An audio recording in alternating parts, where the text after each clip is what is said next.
राधे राधे प्रभु जी, सबको राधे राधे। आप सभी अच्छे होंगे, स्वस्थ होंगे और प्रसन्न होंगे। आज की कथा का एक बहुत ही सुंदर प्रसंग है। प्रसंग का नाम है दुर्गति का कारण। दुर्गति क्यों और कैसे होती है, यही इस कथा का प्रसंग है। ये जो हमें देह मिली हुई है, ये शरीर मिला हुआ है, हमें बहुत प्यारा लगता है, बहुत अच्छा लगता है। भले ही शरीर हमारा कैसा भी हो, क्रूप हो, बदसूरत हो, सुंदर हो, जैसा भी हो, शरीर हमें अपना प्यारा ही लगता है। और इसके भीतर जो तकलीफ होती है तो उस शरीर को तकलीफ होती है। तो प्रभु जी, पर ये जो शरीर है, ये जो संसार में जो कुछ भी दिखने वाला है, ये सब नाशवान है, मिट जाने वाला है। और एक दिन ये शरीर, ये देह भी जो है, इस संसार को छोड़ करके चली जाएगी। आत्मा भीतर से निकल जाएगी और देह पड़ा रह जाएगा। और फिर ये जला करके, दबा करके ये मिट्टी बन जाएगा। परंतु इसकी मोह ममता हमें इतनी है कि हम इसे छोड़ना नहीं चाहते, लेकिन छूट जाती है। हमारी क्या हैसियत है कि हम इसको पकड़ के रखें। इससे पहले कि इस शरीर की दुर्गति हो, इससे पहले हम उस प्रभु का भजन, उसका कीर्तन करें। यदि से पहले से ही हमने नहीं छोड़ी ये मोह ममता, तो बाद में बड़ी दुर्दशा होगी। हमारा प्रेम रुपयों में, धन दौलत में, सोने चांदी में, गाड़ी बंगले में, अपनों में, बेटा या बेटी, पति पत्नी, माता पिता, इन सब के भीतर हमारा मोह है। ये सब हमारे मोह का कारण है, जिनसे हम मोह करते हैं। इन पदार्थों के भीतर हमारा प्रेम है, नाशवान चीजों के भीतर प्रेम है। लेकिन प्रभु जी, अगर इन पदार्थों में हमारा मोह रह गया, अंत समय में मान लो किसी का मोह धन में रह गया, किसी का किसी जीव के भीतर मोह रह गया, किसी का अपनों के भीतर मोह रह गया, तो जब अंत समय हम अगर शरीर को छोड़ के जाएंगे तो हमारी दुर्गति होगी। फिर हमें सही से भोजन नहीं मिलने वाला। तो फिर हम बनेंगे सांप, अजगर, जो भी धरती के ऊपर रेंगने वाले जीव जंतु हैं, विचरने वाले जो जीव जंतु हैं, उनके भीतर हमें फिर जन्म मिलेगा। भूत प्रेत पिशाच, ना जाने क्या क्या हमें बनना बनेगा और हमारी दुर्गति होगी। एक संत की बात हमने सुनी थी, विरक्त संत से, त्यागी संत थे प्रभु जी। वो धन के प्रति उनका मोह बिल्कुल नहीं था, वो धन छूते नहीं थे, बिल्कुल हाथ नहीं लगाते थे। वो कहते थे अगर कोई उनको दान दक्षिणा देने चाहे तो वो कहते हैं धन हमारे किस काम का है, हमें तो केवल एक समय का भोजन मिल जाए, शरीर को जीने के लिए और प्रभु का स्मरण भजन करने के लिए वही बहुत है। इतने त्यागी संत थे। उनकी सेवा में एक व्यक्ति, एक लड़का लगा हुआ था, वो उनकी सेवा करता था। जलपान जैसे उनको देना, नहाने धोने के लिए, हाथ मुंह धोने के लिए, और उनका भोजन भी वही बनाता था। एक दिन अचानक से उस लड़के को कहीं बाहर जरूरी काम से जाना था। तो उसने बाबा जी से कहा कि महाराज मुझे कुछ दिनों के लिए बाहर जाना है, हो सकता है मुझे 1 साल 1.5 साल लग जाए, तो बहुत ही ज़रूरी काम है, तो मुझे जाना होगा। तो बाबा ने कहा बेटा कोई बात नहीं, मेरी सेवा आपके अधीन थोड़े नहीं है, जब तक आप हो सेवा करते हो ठीक है, लेकिन अब आपको अपना कार्य भी तो देखना है। अब चलते चलते उस लड़के ने, उस वक्त धन बहुत कम हुआ करता था, लड़के ने अपने पास से 20 रुपये बाबा जी को देने चाहे कि बाबा जी ये 20 रुपये आप रख लो, हो सके आपकी जरूरत में काम आ जाए। बाबा ने कहा नहीं बेटा, मुझे धन से कोई मतलब लेना देना ही है। तो बार बार लड़के ने कहा बाबा जी, हो सकता है कई बार ज़रूरत पड़ जाती है, हमें धन दौलत की ज़रूरत पड़ जाती है, कोई आपकी सेवा करे ना करे, अगर किसी चीज़ की ज़रूरत पड़ जाए, आप बीमार हो जाएं, कोई से प्रकार का रोग लग जाए, दवाई दारू के लिए ये मैं कुछ 20 रुपये तो हैं, ये रख लो। बाबा ने कहा नहीं बेटा, मुझे नहीं चाहिए। त्यागी थे संत, उन्हें धन की ज़रूरत नहीं थी। लेकिन वो लड़का माना नहीं। उन्होंने लड़के ने जैसे तैसे करके वो 20 रुपये उस झोपड़ी में, कुटिया में कहीं रख दिए सामने, और बाबा जी से कह दिया बाबा जी ये मैंने 20 रुपये रख दिए, कभी जरूरत पड़ेगी तो ले लेना। बाबा जी ने कहा क्यों ऐसा करता है, मुझे नहीं चाहिए पैसे। जैसे तैसे प्रभु जी बाबा जी की सेवा करने कोई भी विचार में कोई आ जाता था, उनको भोजन दे जाता था, और उसके उपरांत वो भोजन करके अपना भक्ति में लीन हो जाते थे, ध्यान में मस्त हो जाते थे, प्रभु का स्मरण करते थे, भजन करते थे। अब उस व्यक्ति को गए हुए भी 1-1.5 साल हो गया। वो तो प्रभु जी, वो बाबा जी बीमार हो गए, और बीमार होते अकेले तो थे कुटिया में। तो एक दिन उन्होंने अपना जो देह जो था वो त्याग दिया, आत्मा उस देह को त्याग करके चली गई।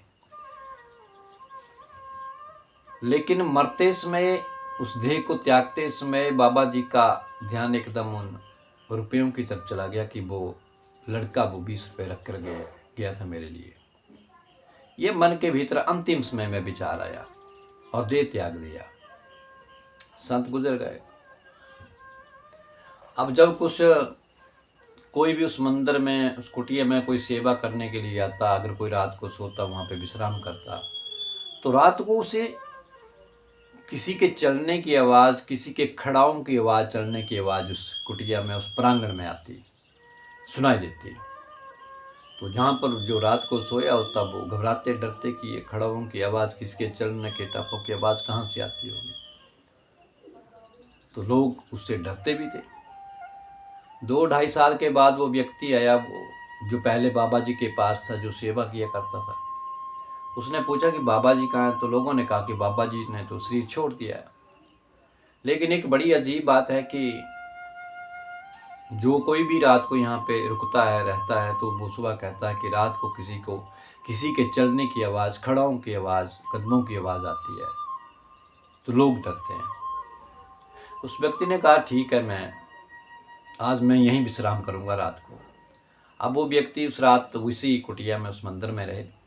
तो वाकई उसने सुना कि किसी के खड़ाओं की आवाज़, कदमों की आवाज़ वहाँ मंदिर के प्रांगण में आ रही है।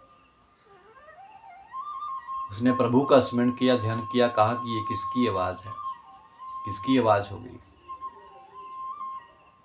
तो अभी उसकी झपकी लगी थी कि उसे बाबा ने दर्शन दिए कि कहा बेटा, जो तू सोच रहा है कि किसकी आवाज़ है, वो आवाज़ किसी और की नहीं है, वो आवाज़ मेरे कदमों की है, मेरे पाँव की है। तो लड़के ने कहा बाबा जी तो आप यहाँ पे क्यों? कहा कि बेटा मैं यहाँ पे भूत प्रेत की योनि में आ गया हूँ, और मेरी रूह प्रेत की योनि में इसलिए आया हूँ क्योंकि जो आप 20 रुपये वो रख कर गए थे, जब तक मैं रहा तब तक तो मुझे उन रुपयों की जरूरत नहीं पड़ी, ना ही मैंने ध्यान किया। लेकिन अंतिम समय, मरते समय मेरा ध्यान एकदम उन 20 रुपयों की तरफ चला गया, और अभी भी मेरी आत्मा यही मंदिर में भटक रही है उन 20 रुपयों के खातिर। तो देखो प्रभु जी, अब बाबा जी ने कहा कि उन 20 रुपयों को कहीं अच्छे कार्य में, किसी धार्मिक कार्य में लगा दो, अगर मेरी मुक्ति चाहते हो। तो उस व्यक्ति ने उन 20 रुपयों की कहीं धार्मिक कार्य में लगाया गया, तब जाकर के उस बाबा जी की मुक्ति हुई। तो अब आप ये समझो कि अंतिम समय में अगर हम जिस चीज़ का विचार करेंगे, जिस तरफ अपने मन को हम भगाएंगे, प्रभु जी, अगर देह छूट गई तो हमारा जो चित्त है वो उसी स्थान पे रह जाएगा, उसी वस्तु में अटक जाएगा, और हमें जन्म वहीं पे मिलेगा। इसलिए अगर हम धन दौलत के भीतर पड़े हैं, बहुत सा धन दौलत हमारे पास है, और हम जब देह छोड़ते हैं तो उस धन दौलत की तरफ हमारा मन होगा, तो कई बार हम अजगर या सांप बन करके वहाँ पे विराजमान हो जाते हैं, वहीं पे उस घर के आसपास हम घूमते रहते हैं उस धन के लिए। क्यों? दुर्गति हो गई ना शरीर की। अगर हम अंतिम समय में केवल उस हरि का नाम, उस प्रभु का स्मरण करते, और घर परिवार वाले भी अगर उस मनुष्य को यही कहते कि जो भी देह को त्यागने वाला है, छोड़ने वाला, अगर उसे ये कहें कि पिताजी या माताजी, भाई बंधु जो भी है वो देह छोड़ने वाला है, तो उसके लिए केवल अगर मुक्ति का कोई अगर साधन है तो वो केवल प्रभु का ही भजन है, प्रभु का ही कीर्तन है, प्रभु का ही नाम है। तो केवल उसे यही बुलाइए, राम राम या कृष्ण कृष्ण बुलाइए या राधे राधे पुकारिए, जो भी आप उसका इष्ट है उसका अगर स्मरण करवाएंगे और अंत समय में अगर वो देह छोड़ेगा तो शायद वो फिर उसकी दुर्गति नहीं होगी। और हम इन चीज़ों को सब भूल जाते हैं।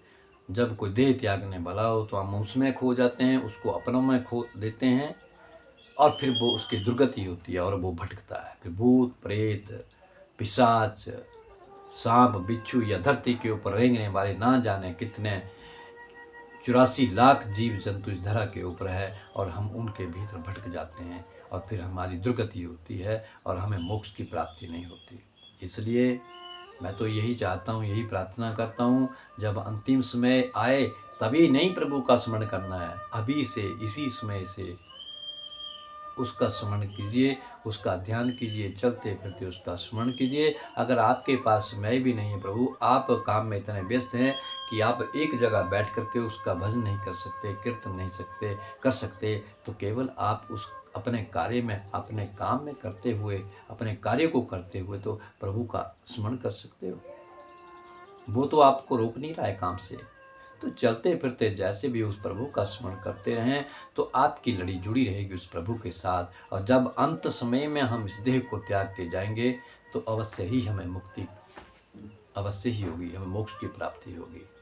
इसलिए हमारा अंतिम समय न बिगड़े, हमारी दुर्गति न हो, हम दोबारा इस 84 के चक्कर में ना पड़ें, इसलिए हर समय उस प्रभु का स्मरण करें, उसका भजन करें।